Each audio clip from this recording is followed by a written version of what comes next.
Hello everyone, welcome to catalyst YouTube channel. आज के video में मैं आपके पास लेके आई हूँ कई सारे ऐसे इंपॉर्टेंट टेबल और ग्राफ प्लांट फिजियोलॉजी यूनिट से, इसके साथ साथ में मॉलिकुलर बायोलॉजी यूनिट से, जिनको आपको ज़रूर से रिवाइज करना है बिफोर 17th फेब एग्जामिनेशन, है ना। पार्ट 1 में मैंने बायोकेमिस्ट्री और इकोलॉजी यूनिट से कुछ टॉपिक्स आपको बताए थे, टेबल्स बताई थी। इस यूनिट में हम इन दो यूनिट्स को कवर करने वाले हैं। तो पहले हम लोग प्लांट फिजियोलॉजी की बात करेंगे।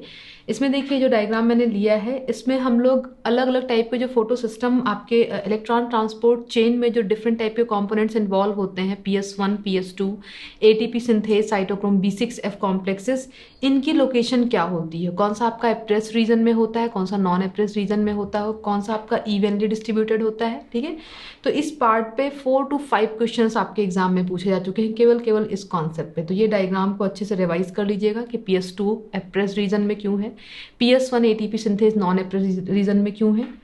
ठीक है, सेकंड, ये भी बहुत इंपॉर्टेंट और सिंपल कॉन्सेप्ट है आपके प्लांट फिजियोलॉजी पोर्शन की, जिसमें हम लोग इलेक्ट्रॉन ट्रांसपोर्ट चेन का सीक्वेंस पढ़ते हैं, है ना। जो आपकी जेड स्कीम होती है, जिसमें हम लोग PS2 से PS1 की बात करते हैं, इनके बीच में और कौन कौन से डिफरेंट इलेक्ट्रॉन मोबाइल करियर्स आते हैं, कहाँ पे फियोफाइटिन है, कहाँ पे प्लास्टोसाइनिन है। तो ये सीक्वेंस पूरा आपको याद रखना है। ठीक है, कहाँ पे आपका साइक्लिक इलेक्ट्रॉन फ्लो है, नॉन साइक्लिक इलेक्ट्रॉन फ्लो में ATP बन रहा है या NADPH बन रहा है। तो ये पूरा सीक्वेंस आपको अच्छे से याद करना है। इस पे भी डायरेक्ट क्वेश्चंस आते हैं आपके एग्जाम में। नेक्स्ट देखिएगा, ये डायग्राम मैंने डाला है, इसमें 2 इनहिबिटर्स की बात की गई है। इस पे भी 3-4 क्वेश्चंस आपको मिले हैं, तो ये भी जरूर से करके जाइएगा। DCMU और पैराक्विट जो आपके ETC चेन को स्पेसिफिक पोजीशन पे ब्लॉक करते हैं, तो इनका रिजल्ट क्या होता है, ये पूछा आता है आपके एग्जाम में। तो इस पॉइंट को भी जरूर से रिवाइज करिएगा।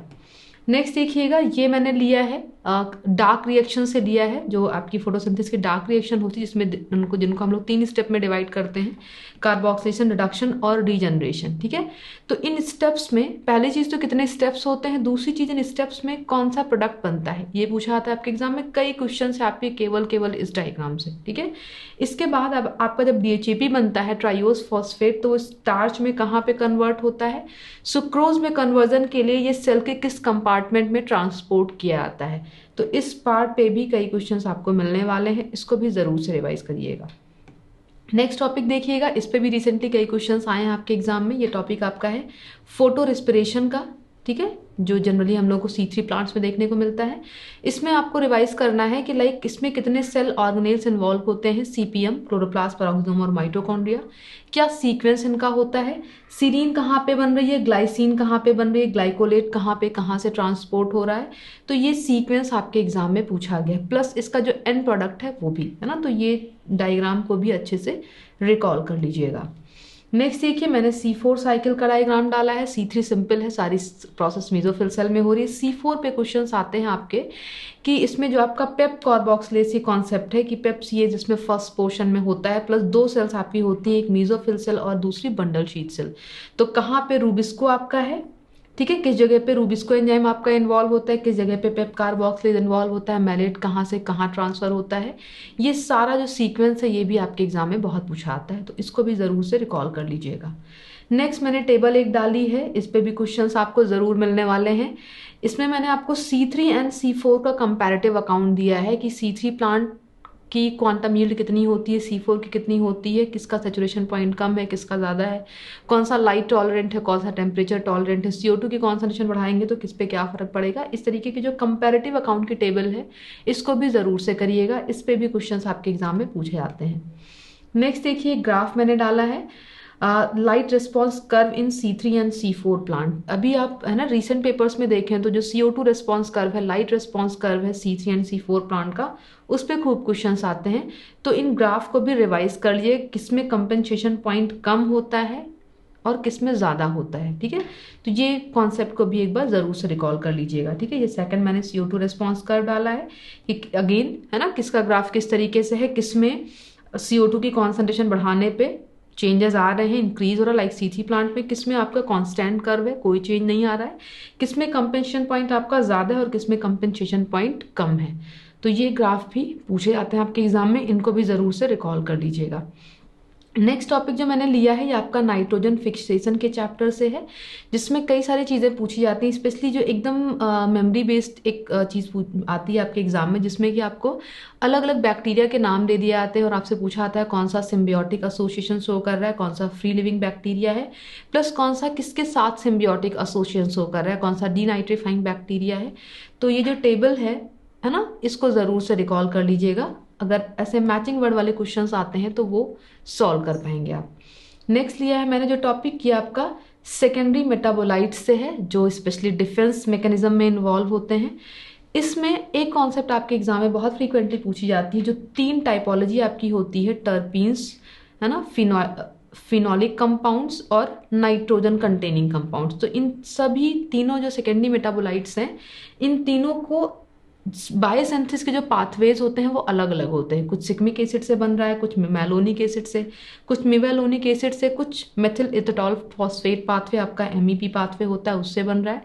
तो इससे डायरेक्ट इनके पाथवे के नाम आपके एग्जाम में पूछ लिए जाते हैं कि कौन सा सेकेंडरी मेटाबोलाइट किस पाथवे से बनता है। ठीक है, इसको भी रिकॉल कर लीजिएगा।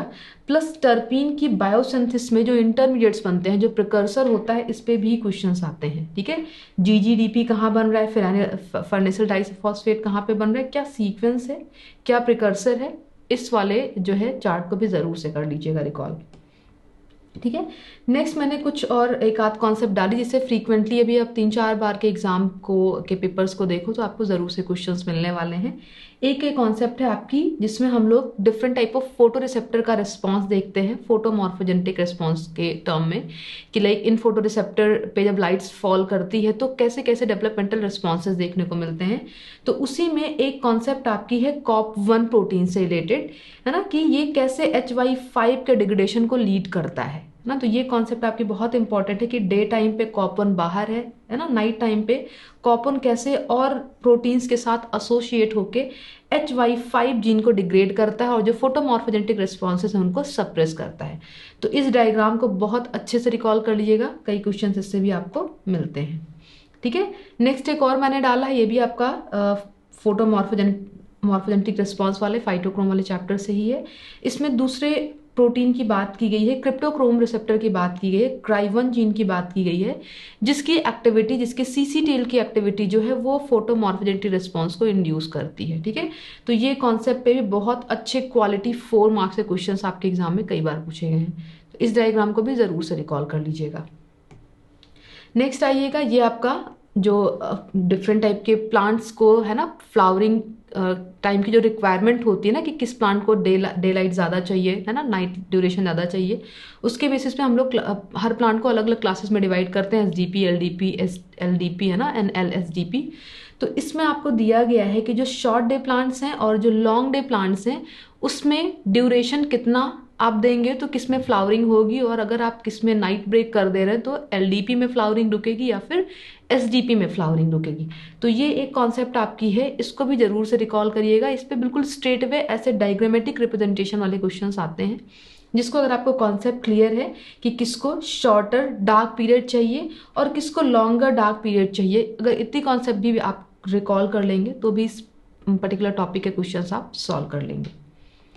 ठीक है, नेक्स्ट देखिएगा, ये भी बहुत इंपॉर्टेंट टॉपिक है, इसको भी जरूर से रिवाइज करके जाइएगा। ये आपका जितने भी 5 डिफरेंट फाइटो हार्मोन्स आप पढ़ते हैं उन सभी का सिग्नलिंग पाथवे, इन पे बहुत क्वेश्चंस आते हैं। अभी रिसेंट अगर आप देखें तो B पार्ट में, पार्ट C में, दोनों में आपको क्वेश्चंस मिलते हैं, चाहे वो एथाइलिन की सिग्नलिंग से हो या फिर आपकी साइटोकाइनिन सिग्नलिंग से हो या फिर आपकी जो जिब्रालिक एसिड की सिग्नलिंग है, इन तीनों से, प्लस ऑक्सिन की सिग्नलिंग से भी पूछा आता है। एक किसमें डला रिप्रेसर है, किसमें ETR1 काइनेज है ना, किसमें OXIA रिप्रेसर है, कौन सा डी रिप्रेशन टेक्निक से कर रहा है। तो ये जो तीनों डायग्राम मैंने डाले हैं यहाँ पे, इनको जरूर से रिवाइज कर लीजिएगा। इन तीनों प्लांट हार्मोन की सिग्नलिंग को जरूर से रिवाइज कर लीजिएगा। ठीक है, नेक्स्ट टॉपिक जो आज के वीडियो में मैंने लिया है ये मॉलिक्यूलर बायोलॉजी है। इसमें भी कई सारी चीज़ें ऐसी हैं जो कोर मेमोरी बेस्ड हैं, मतलब डायरेक्ट कुछ टेबल हैं, कुछ सारी ऐसी है ना, ऐसे कॉन्सेप्ट हैं जिनको आपको टोटली रटना है और उन पे डायरेक्ट क्वेश्चंस आते हैं। ठीक है, तो इसमें भी कुछ इंपॉर्टेंट पॉइंट्स मैंने लिए हैं। फर्स्ट टेबल जो मैंने डाली है, ये जो आपके अलग अलग कॉन्फर्मेशंस होते हैं DNA के A फॉर्म, B फॉर्म और Z फॉर्म, इनमें इनका कंपैरेटिव अकाउंट पूछ लिया जाता है। नंबर ऑफ बेस पेयर है, माइनर ग्रुप, मेजर ग्रुप, है ना। तो ये चीज़ें, इन चीज़ों को भी एक बार अच्छे से रिकॉल कर लीजिएगा जो भी बुक आप फॉलो कर रहे होंगे। नेक्स्ट देखिए, जो पॉलीमरेजेस हैं, प्रोकैरियोटिक, यूकैरियोटिक पॉलीमरेजेस, इन पे भी क्वेश्चंस आते हैं। इनकी टाइपोलॉजी क्या है, प्लस हर एक डीएनए पॉलीमरेज का रोल क्या है, कौन सा टीएलएस में इन्वॉल्व हो रहा है ट्रांसलेशन सिंथेसिस में, कौन सा मेन रेप्लिकेटिव एंजाइम है ना, कौन सा आपका रिपेयर में इन्वॉल्व हो रहा है। तो सभी के क्लास प्लस इनका क्या पर्टिकुलर फंक्शन है सिस्टम में, इनको भी जरूर से रिकॉल कर लीजिएगा। ठीक है, नेक्स्ट टेबल जो मैंने डाली है ये आपकी टाइप्स ऑफ एमआरएनए की है, प्लस रेस्पेक्टिव फंक्शन इनका जो है वो यहाँ पे बताया गया है। इस टेबल को भी जरूर से करना है आपको। एमआरएनए कहाँ इन्वॉल्व हो रहा है ना, एसआईआरएनए कौन सा साइलेंसिंग में इन्वॉल्व है, कौन सा आपका जो है एमआरएनए अमाइनो एसिड को लेके आ रहा है, कौन सा डायरेक्ट राइबोसोम के साथ असेंबली बना रहा है। तो सबके जो अलग अलग फंक्शंस हैं इनको रिकॉल करिएगा। ठीक है, नेक्स्ट टेबल ये भी बहुत ज़्यादा इंपॉर्टेंट है। डिफरेंट टाइप के जो आरएनए पॉलीमरेजेस हैं यूकैरियोट्स में, आरएनए पॉल 1 2 3 कहाँ पे सिंथेसाइज होते हैं, ठीक है, कौन से आरएनए को ट्रांसक्राइब करते हैं, ठीक है, प्लस अल्फा अमाइनेटिन के लिए इनकी सेंसिटिविटी। तो ये टेबल बहुत इंपॉर्टेंट है, कई सारे क्वेश्चंस आपको मैचिंग वर्ड वाले मिल जाएंगे इस पार्ट पे, तो इनको भी ज़रूर से रिकॉल करिएगा। ठीक है, नेक्स्ट टेबल जो मैंने डाली है ये ट्रांसक्रिप्शन से है। ठीक है, ट्रांसक्रिप्शन आपने पढ़ा हो तो initiation factor, elongation factor, termination factor आप पढ़ते हैं। तो यहाँ पे कुछ ट्रांसक्रिप्शन फैक्टर्स जो हैं, स्पेशली इनिशिएशन ट्रांसक्रिप्शन फैक्टर्स जो हैं लाइक TF2D है, B है, F है, H है, इन सब की स्पेसिफिक फंक्शंस क्या होते हैं, प्लस इनका क्या सीक्वेंस होता है, TBP कब आता है, TF2H कब आता है, किस में हेलिकेज एक्टिविटी है ना। तो ये सारी चीज़ों को भी जरूर से रिकॉल कर लीजिएगा, इस पर भी थ्योरेटिकल क्वेश्चंस बनते हैं आपके एग्जाम में।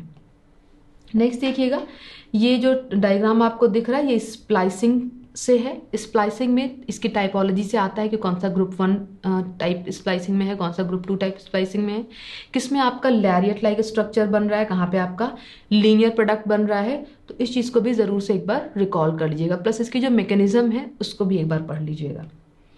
ठीक है, नेक्स्ट जो टॉपिक है ये आपका जेनेटिक कोडॉन से है। बहुत मतलब ये भी एक ऐसा टॉपिक है जिससे 4 मार्क्स में क्वेश्चंस आपको मिलने हैं, 100% मिलने हैं। मतलब कुछ पिछले साल के पेपर्स आप देखो, जरूर आपको जेनेटिक कोड से क्वेश्चन मिलता है। ठीक है, तो पहली तो ये जो टेबल है जिससे आपको देखना है कि किस पर्टिकुलर अमाइनो एसिड के लिए कितने कोडॉन्स हैं।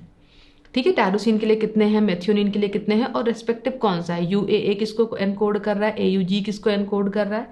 तो ये चीज़ यहाँ पे इस टेबल से आपको करनी है।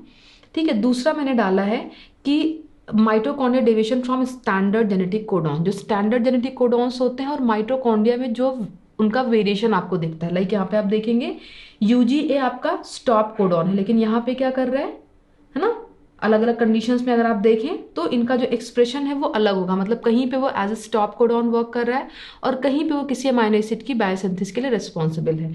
तो ये जो डिफरेंस है आपका, जो डेविएशन है, वो जरूर से कर लीजिएगा। इस पे भी क्वेश्चन आते हैं आपके जेनेटिक कोड से 4 मार्क्स का क्वेश्चन श्योर होता है। ठीक है, नेक्स्ट देखिएगा, नेक्स्ट जो टेबल मैंने डाली है ये डिफरेंट एंटीबायोटिक्स की है, जो आपके सेल वॉल सिंथेसिस इनिबिटर्स हैं। इसके अलावा आप देख सकते हैं प्रोटीन सिंथेसिस इनिबिटर हैं, प्लस आपके न्यूक्लिक एसिड इनिबिटर्स हैं।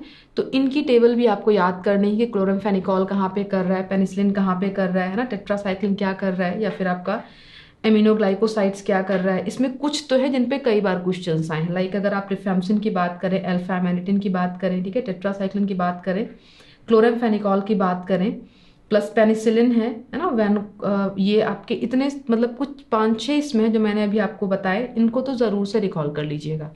ठीक है, इस पर मैचिंग वर्ड वाले क्वेश्चन आपको मिल जाते हैं। नेक्स्ट टेबल जो मैंने ली है ये आपके ट्रांसलेशन से है। ठीक है, जो प्रोटीन सिंथेसिस का आपका पार्ट होता है प्रोटीन का। ठीक है, इसमें आप देख सकते हैं जो डिफरेंट इनिशिएशन फैक्टर्स हैं, प्रोकैरियोट में कौन से हैं, यूकैरियोट्स में कौन से हैं, और इनका रेस्पेक्टिव फंक्शन क्या है। तो ये टेबल भी मेमोराइज कर लीजिएगा एक बार, इससे भी क्वेश्चंस मिल सकते हैं आपको। ठीक है, नेक्स्ट टॉपिक देखिएगा, बहुत फेवरेट टॉपिक है आपके CSIR का, लैकोपेरॉन का। इसमें कहाँ पे इंड्यूसिबल कंडीशन मिल रही है आपको, कहाँ पे आई रिप्रेसर वर्क कर रहा है, कहाँ पे OC कंडीशन है। ठीक है ना, तो ये पूरी टेबल, इस पूरी कॉन्सेप्ट को इवन बहुत अच्छे से रिवाइज करिएगा। ठीक है, कि बीटा गैलेक्टोसाइडेज की एक्टिविटी कहाँ पे दिख रही है, कहाँ पे आपको नहीं दिख रही है, कहाँ पे परमेज आपका लैकिंग है ना। तो पूरी कॉन्सेप्ट आपको इसकी अच्छे से करनी है। ठीक है, तो आई होप जितनी चीज़ें मैंने आपको बताई इनको अच्छे से आप रिवाइज करेंगे और ज़रूर से करके जाइएगा। इन पॉइंट्स को बिल्कुल स्किप नहीं करिएगा। ज़रूर क्वेश्चंस मिलने हैं इससे आपको। ठीक है, चलिए आज के लिए इतना ही है। जल्दी मैं कुछ और वीडियोज़ आपके लिए लेके आऊँगी। तब तक के लिए अच्छे से तैयारी करिए। Thanks for watching this video.